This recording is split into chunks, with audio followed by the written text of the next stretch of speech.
Sou Analice Parente, pneumologista pediátrica, e vou conversar um pouquinho com vocês sobre os dispositivos inalatórios. Então vamos lá. Começando pelos nebulizadores, os nebulizadores a jatos, eles são amplamente difundidos, eles já têm muito tempo em uso, mas tem alguns inconvenientes, principalmente porque eles são de um volume um pouquinho maior do que alguns mais modernos. Eles fazem um barulho na hora que a criança é nebulizada e eles dependem totalmente de energia elétrica. Por conta disso, eles estão parcialmente afastados do uso, embora o seu custo seja um pouquinho menor do que os mais modernos. A partir daí vieram os nebulizadores ultrassônicos, que eles têm alguma desvantagem sim, por justamente eles produzirem o aquecimento das substâncias. E aí, algumas substâncias são degradadas, principalmente os corticoides inalatórios. Depois disso, vieram os nebulizadores de membrana vibratória. Talvez vocês já tenham visto, porque tem alguns modelos aqui no nosso país. Esse aqui, por exemplo, é um deles. E eu vou fazer a demonstração aqui de como a névoa é suave no momento que você utiliza. O que é sempre importante? Você deve instruir que a criança deve ficar com a máscara aderida ao rosto e respirar calma e tranquilamente pela boca. Crianças também podem utilizar esse aparelhinho com o bocal e aí direto na boca, mas isso em geral a gente acaba conseguindo em crianças com idade um pouquinho mais avançada. Agora vamos passar para um outro tipo de dispositivo que vocês já devem estar vendo na prática diária em larga escala, que são os espaçadores. Também tem vários modelos, eles têm espaçadores de plástico e espaçadores de metal.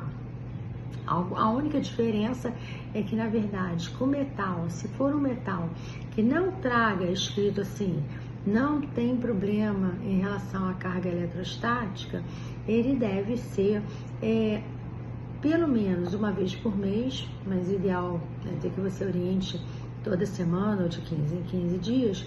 Ele deve ser colocado numa solução de água e sabão para ajustar, e não deve, que nem como se fosse um copo. E aí depois ele deve secar naturalmente até que você esteja bem sequinho, você possa utilizar novamente. Não é para ferver, não é para colocar no micro-ondas, não é para passar pano, nem nenhum tipo de esponja. Só montar o aparelho de novo e retornar para o uso. Aqui, por exemplo, esse modelo aqui, ele vem com mais de um tamanho de máscara. Qual é a importância? A importância é que a máscara que melhor se adapte à criança, porque você tem que fazer de um jeito que fique, na verdade, ocluindo o nariz e a boca e pedir à criança para respirar calma e tranquilamente de boca aberta. Mas como é que a gente vai fazer isso? A gente vai orientar sempre o responsável para tirar a tampinha, agitar vigorosamente, em geral a gente fala 5 vezes, mas o mais importante é agitar o frasco, conectar aqui no espaçador, aí você conecta na criança, pegando nariz e boca, aciona o jato e pede então para o responsável contar até 10 calmamente. 1, e 2, e 3, até completar 10. E se um novo jato for necessário, retira-se, sacode novamente e então começa o procedimento todo de novo. Tem responsáveis que preferem, por exemplo, retirar somente o spray, a latinha, ok. Tem responsáveis que preferem agitar todo o sistema, também tá ok, tá? O importante é a gente orientar a técnica correta. Quando a criança tem acima de 4 anos, a recomendação da diretriz internacional é que a gente não utilize mais a máscara, que na verdade você perde um pouco de deposição pulmonar, e que faça então com o espaçador, com o bocal direto na boca. A técnica nesse caso é um pouco diferente. Vai ter todo o sistema também de agitar, conectar, pedir para a criança então exalar e ela vai inspirar profundamente. Quando ela estiver inspirando, é o momento então de acionar o spray, e aí a criança vai fazer esse tempo de retenção, prendendo também a respiração, e é também o responsável contando até 10 bem lentamente. Eu já vi algumas vezes dar um jato e puxar logo. Pode, existem artigos mostrando que também tem boa deposição. Eu normalmente oriento a fazer essa inspiração lenta e nessa hora que está inspirando, fazer o acionamento do jato, porque a gente realmente garante que a medicação está sendo inspirada. Mas as duas técnicas estão bem descritas na literatura. Existem também, em termos de spray, um outro mecanismo que é o Respimat, tá? Ele, na verdade, ele só é utilizado em algumas situações que você tem medicamentos específicos. Então, por isso que provavelmente nem todo mundo conhece.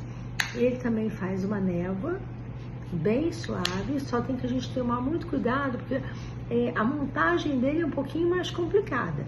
Então, a gente tem que orientar muito o responsável. Orientação é tudo. Porque, por exemplo, existem sprays que já vêm com contador de doses. Existem outros sprays também que vêm. E aí, e se não tiver o contador? A gente tem que orientar o responsável que, de alguma forma, ele tem que saber. Então, ele vai saber, por exemplo, que o medicamento tem 200 doses. Então, ele pode fazer esse sistema aqui, por exemplo. Anotar na tampa do medicamento o número de jatos que está sendo utilizado.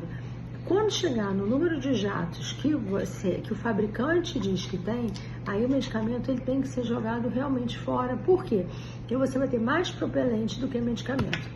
Mas eu já vi outra técnica, que é de colocar na água. Sim, você pode pegar aqui essa parte de alumínio da latinha e colocar num recipiente com água. Se ela for ao fundo, tá cheia.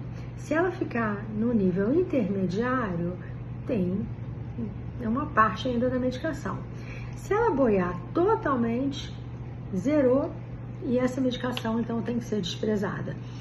É o método ideal? Não, o ideal seria ter um contador de doses, senão que você mesmo anote, e em última situação, mas pelo menos você vai saber quando o medicamento não deve ser mais utilizado, fazer a técnica de colocar então num copo com água. Mas eu já vi que tem outros medicamentos que são os inaladores de pó seco. Tem. Então, eu vou mostrar os 3 mais utilizados aqui no Brasil, tá? Então, você tem um mecanismo que pode ser chamado de aerolyzer, ou aerocaps e tudo, que você vai colocar uma cápsula aqui dentro. E olha, eu vou mostrar para vocês que você está perfurando essa cápsula. E aí, o que você vai pedir para o paciente? Para soltar o ar e puxar.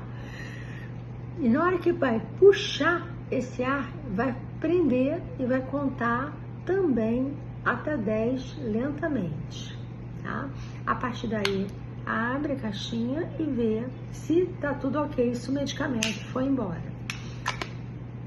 Existe um outro mecanismo que é chamado de turbo-haler, que você vai, na verdade, orientar o paciente que tem que virar para um lado, viu o clique, vira para o outro, a dose está pronta. Aí também vai exalar, vai puxar e vai prender.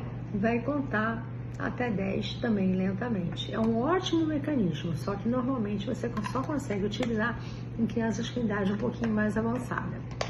E tem também o mecanismo do discos, que você vai orientar, que vai abrir, armar a dose e da mesma forma puxar e prender, contando lentamente até 10. Depois fecha para esperar uma nova dose. Olha, muito obrigada, eu espero que o vídeo seja de utilidade.